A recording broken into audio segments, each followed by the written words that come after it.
What's up, movie buff?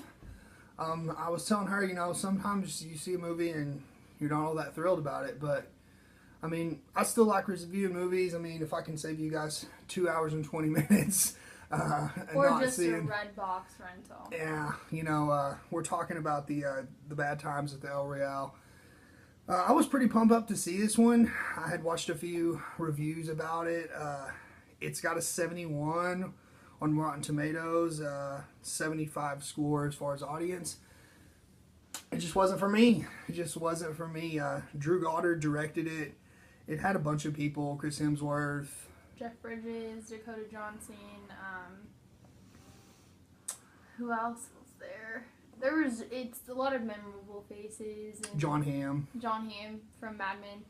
And it's a good movie. Not saying that the acting isn't terrible. No, the acting's really good. It's awesome, but they lead you up to a really good point, and you get so excited and pumped, and then they'd switch directions. Okay, so this movie, without spoiling it, because I mean you really can't say much about it without giving a lot of the plot away. It's very all over the place, which it's multiple, I was not a fan of. It's multiple stories. Yeah. It's multiple people. Obviously, these people come to this hotel or motel or whatever it is. Right, yeah. And have a different reason why they're there. And, Yeah. and it's kind of cool to see all their different storylines. But it is a little scattered. It's convoluted. It's very convoluted. It's very scatterbrained. I'm like I said, music and movies are all subjective, so you might dig it, you might love it.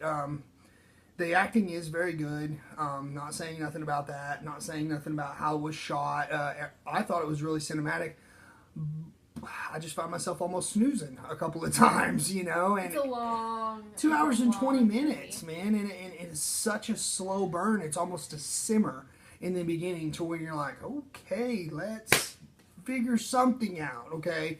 And really, it all culminates in the last 10 minutes of the movie, 15 minutes. Like I said, you get excited and it leads to a big plot point, and then it kind of goes to another one. A different... Totally separate tangent. Yeah, and you kind of get the gist and the story halfway through the movie of what's going on, but you're still confused. Yeah, it's very confusing. But I think they wanted it to be like that because they want to keep watching, because you're just like, okay, I'm already invested an hour in this movie, I need to finish it. I'll tell you a movie that kind of did a similar thing, but did it really well, that I really enjoyed, was Identity. I don't know if you ever saw that. Did you ever see Identity?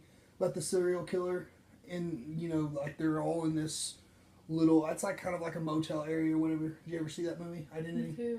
Who's in it? Oh, I think it's got Edward Norton as the main character, but anyways, it's a really good movie, and it's the same type of, beats. Like, you get this, and why is he here, and what?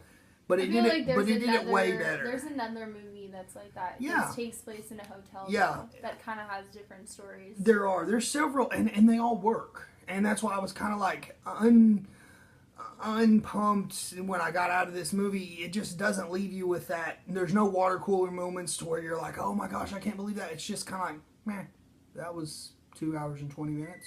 Cool, So yeah, that was it, guys. Like I said, if you want to check it out, if you really, you really hear great things, or if you like Drew Goddard's other work, which is the director, go ahead and give it a whirl. But it wasn't for us. It wasn't for us. I would give it a probably C-. I would give it a C- probably. What would you give it? Probably like a C+. C+, C-. I might even give it a D if you ask me, like on a day where I wasn't feeling too great about it. But that's it for this one. Hopefully, First Man will be better. That's going to be our next movie, and that's getting tons of rave reviews. So Ryan Gosling. Yeah. As Neil Armstrong. Yeah, and it's like American Horror Story. So we're pretty pumped about that one. But till next time, see you at the movies.